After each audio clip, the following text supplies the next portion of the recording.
These are the faces of a new nation.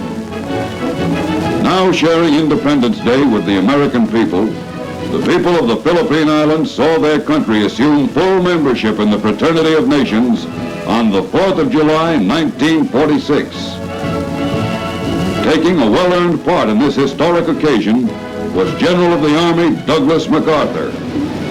With this ceremony, a new nation is born. A nation conceived in the centuries-old struggle of a people to attain the political liberty to embark upon its own national destiny. A nation upon whom the eyes of all oppressed peoples are today cast with the burning light of a new faith. Well might they watch these islands. Even in vehement defeat never dimmed the spirit of freedom here. American assistance since 1901, the industrious Filipino has rapidly developed the resources nature gave his islands. There are more than a score of fine harbors. Manila, the finest in the Far East. From these ports, a virtual horn of plenty pours its sugar, hemp, its vast natural wealth to markets throughout the world. As he proved his industriousness, the Filipino also well proved his capability for self-government. In 1934, the U.S. Congress passed the Tidings-McDuffie Act, establishing the future date of Philippine independence. There was only 5 years remaining until this anticipated birth of a nation when invasion came.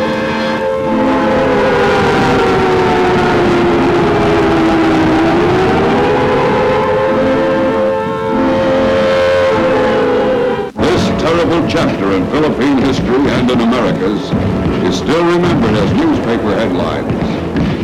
The name of every island is a memorial to Philippine and American dead.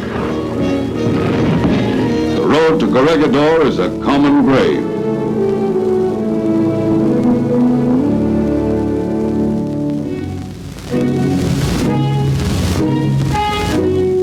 America and the Philippines were together in defeat.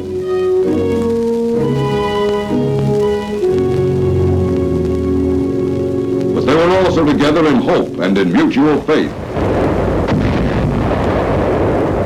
They were together in vengeance and in victory.